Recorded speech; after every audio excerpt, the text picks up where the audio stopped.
¿Qué es el derecho comunitario? Derecho comunitario, como les he comentado a los alumnos en clase, no se trata de derecho internacional, no es derecho internacional liso y llano, no es derecho privado, no es derecho público, es una rama del derecho diferente, se crea, se constituye a través de la participación de los estados. Este crecimiento, conformación del derecho comunitario inicia en Europa en 1951, después de la Segunda Guerra Mundial. Después de la Segunda Guerra Mundial el pretexto fue el comercio. El comercio se dio como una necesidad de volver a activar las actividades en una Europa que se encontraba devastada al término de una Segunda Guerra Mundial. En este término de una Segunda Guerra Mundial, con la propuesta de Bélgica, Holanda y Luxemburgo, se realiza un planteamiento directamente a Francia y le comentan acerca de la posibilidad de crear una comunidad económica del carbón y del acero que ayude a identificar cuál era la industria que se estaba desarrollando en la cuenca del Rin. Es interesante ver este planteamiento porque les estoy hablando del Benelux, Bélgica, Holanda y Luxemburgo, que le plantean directamente a Francia la posibilidad de crear un acuerdo. Francia dice sí, y Benelux, ya cuando tiene el consentimiento de Francia, le plantea la pregunta: ¿te parece bien, Francia, que incluyamos a Alemania y a Italia dentro del tratado? Desde luego a Francia se le eriza el cabello y dice por supuesto que no. Alemania e Italia son vistos como los parias en Alemania, en Europa en general, por todo los daños que causaron al término y durante la Segunda Guerra Mundial. Es así que cuando identificamos que Benelux hace la contrapropuesta, bueno, los prefieres adentro con nosotros, vigilando qué es lo que pueden hacer con la industria del carbón y del acero, que también se podía orientar, como ustedes saben, a la industria bélica, o los quieres afuera, haciendo lo que se les dé la gana. La respuesta fue contundente: los tenemos adentro. Y estos 6 países, Francia, Alemania e Italia, Bélgica, Holanda y Luxemburgo, inician la experiencia de la Unión Europea. La Unión Europea tiene un esqueleto. Ese esqueleto de la Unión Europea lo encuentran ustedes enfrente y son las instituciones comunitarias europeas. A la cabeza se encuentra la Comisión de la Unión Europea, y luego sigue el Consejo de Ministros, el Consejo de la Unión Europea, Tribunal de Cuentas, Tribunal de Justicia, Comité de las Entidades Autónomas, Comité Económico y Social Europeo. Estas son las instituciones comunitarias que le permiten caminar y respirar a la Unión Europea. Estas se complementan con las instituciones comunitarias europeas financieras. Cuando ustedes identifican la Unión Europea, podemos hablar de un ente supranacional que va a negociar vis a vis con otros países, y solo para el caso de aquellas facultades que no se encontraron o que no se conceden a la Unión Europea como este ente supranacional, las conservarán los países, de tal modo que ustedes en el mapa pueden identificar que hay países con los cuales, como en el caso de México, tenemos un tratado México-Unión Europea, que aun y cuando México lo está celebrando con la Unión Europea y la Unión Europea representa el consentimiento de 27 países, estamos hablando de un tratado bilateral. Cuando hablamos de un tratado bilateral, identificamos que es vis a vis México, Unión Europea como este ente supranacional con personalidad jurídica y patrimonio propio. Otro ejemplo de este desfase que tiene en cuanto a las facultades lo identificamos cuando México puede realizar un tratado en materia de inversión, como son los acuerdos de protección y promoción recíproca de inversiones, conocidos como Bilateral Investment Treaties, BITs, en el bajo mundo como los BITs, y México puede realizar un tratado bilateral, generalmente los APRIs o acuerdos de protección y promoción recíproca de inversiones, son acuerdos bilaterales, y México puede realizar un tratado bilateral México-España, México-Alemania, y Alemania y España conformar parte de la Unión Europea dentro de la esfera de las competencias. Entonces, es un tema de competencia sustancialmente hablando. Cuando hablamos del derecho comunitario, entonces, es una expresión del derecho, prevalece, existe, México tiene y se le aplican normas de reglamentos, de directivas, de recomendaciones en consecuencia del tratado que nosotros tenemos suscrito con Unión Europea. A mí me toca impartirles el tema de México y la educación en el derecho comunitario europeo. Empezaré haciendo una breve reflexión y análisis respecto a este tema en esta pequeña introducción. Si bien nos hemos dado cuenta que en este momento el comercio es una actividad constante, que todo el tiempo se lleva a cabo el intercambio de mercancías. Sin embargo, se presenta un fenómeno a nivel mundial llamado globalización, el cual ya no puede ser parado y ha permeado en todos los países del mundo. Es importante empezar desde este punto porque esto me lleva a darle la importancia por qué se han hecho entonces los bloques económicos, entre estos la Unión Europea. A partir de este punto voy a iniciar cómo es que la educación es tan importante no solamente en México, sino en todos los países del mundo, y cómo poco a poco estos países se han dado cuenta de que es muy importante de que lo tengan presente en sus políticas públicas. Yo sé que la educación es un tema muy amplio y hay muchos puntos que tratar, sin embargo yo solamente voy a hablar respecto a uno, de lo que es la calidad en la educación, tal como lo ha marcado el artículo 3º de la Constitución, que es muy importante que yo mencione que nuestro actual presidente de la República reformó el artículo 3º y 73 de la Constitución para dar paso a varios puntos muy importantes, los cuales no los vamos a analizar más que solamente un punto, que es la calidad educativa, porque tiene mucho que ver con lo que es la Comunidad Europea. Entonces, el artículo 3º de la Constitución nos habla acerca de que la calidad en la educación se debe de hacer presente, y también nos habla de otro punto muy importante, que es la idoneidad de los docentes. Este factor es muy importante para que la calidad se pueda llevar a cabo. Hablando desde un punto comparativo del derecho europeo, si ustedes se percatan en la lámina también figura que hay un artículo que se refiere a la educación, pero no nos habla precisamente de lo que el artículo 3º nos dice, que es calidad educativa. Aquí nos habla de educación con calidad. ¿Es lo mismo? No. Lo vamos a descubrir en láminas posteriores por qué. Vamos a realizar algunos comentarios en torno al tema que el día de hoy tenemos preparado, que es el de plazos de protección de los derechos de autor. ¿Qué debemos entender por derechos de autor? Si nos abocamos a la parte general, lo ubicamos como el reconocimiento que llevan a cabo los estados a todo creador de obras artísticas y literarias. En virtud de este reconocimiento se otorga una protección a todo autor, persona física entendido en ese sentido.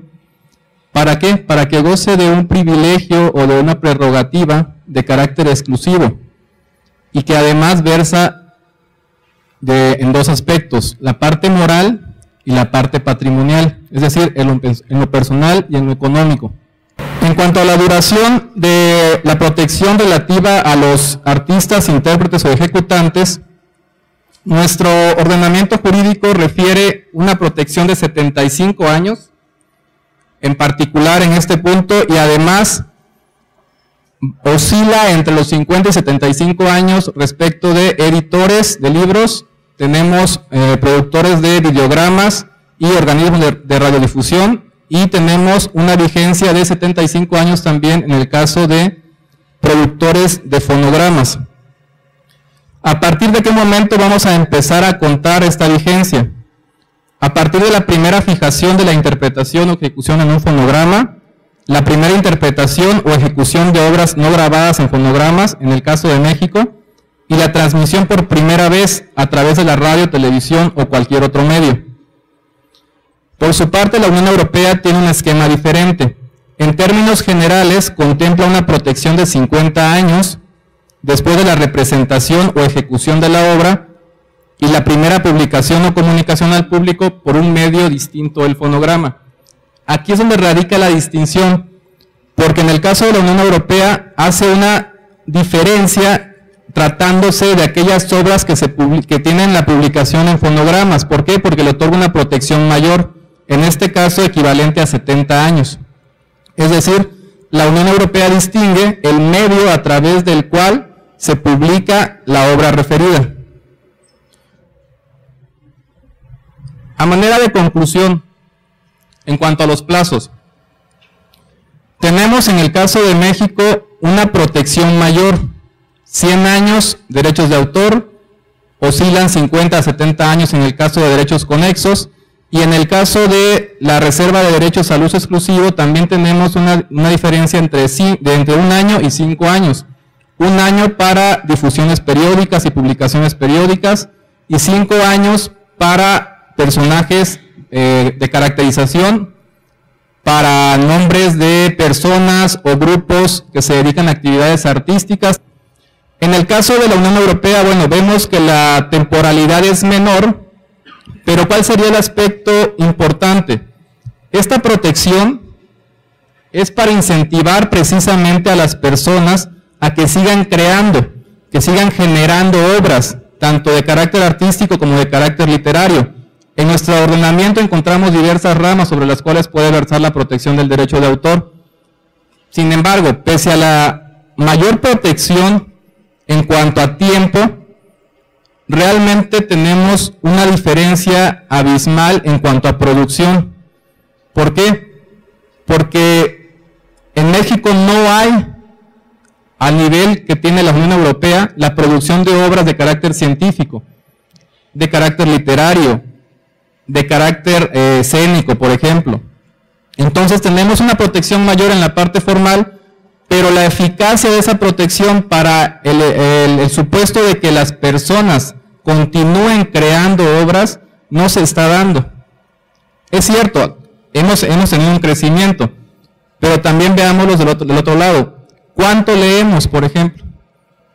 ¿Y qué protección efectiva otorga el Estado respecto de este derecho de autor?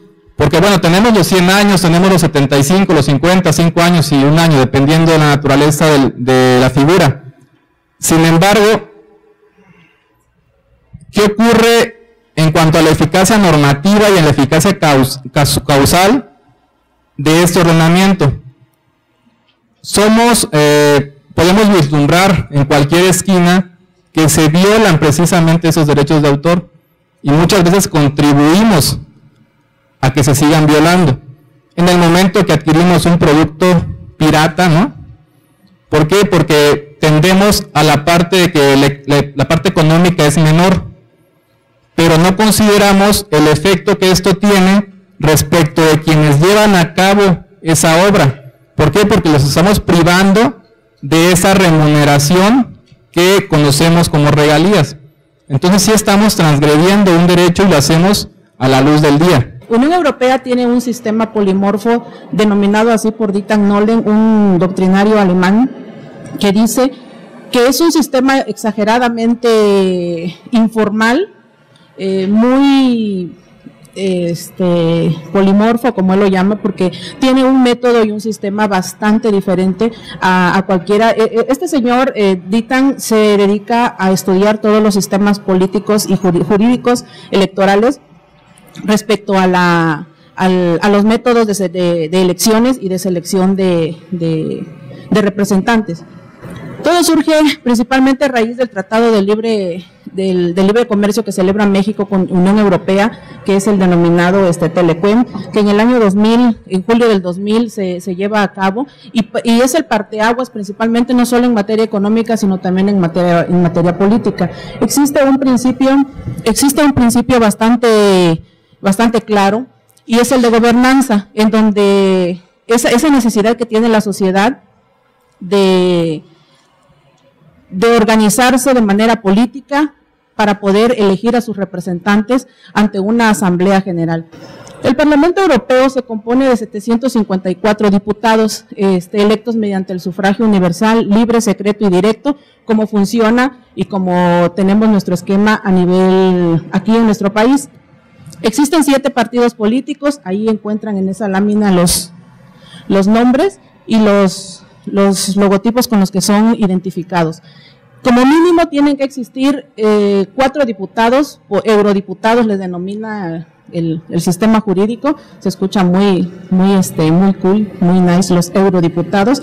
Son mínimamente 4 por cada país miembro o integrante de Unión Europea. A manera de conclusión, quiero terminar con una iniciativa de reforma que presentó en fechas recientes el Partido Acción Nacional, en donde, bueno, la Unión Europea tiene ese gran debate sobre si, para empezar, crean una sola circunscripción electoral y para concluir, que tengan un mismo método de elección de representantes.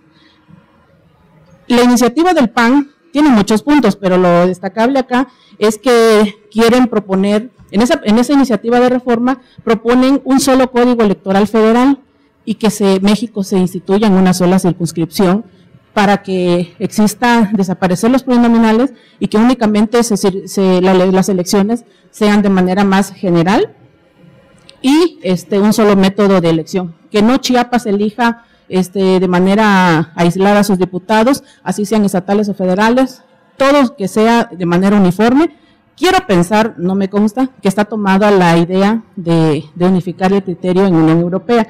Sin embargo, de lo que leíamos al hacer esta investigación, nos encontrábamos con mucha doctrina y y por algo no se ha hecho, porque tiene ya más de 10 años que han estado intentando hacerlo y no han logrado aterrizar esa idea, porque es muy difícil unificar las culturas.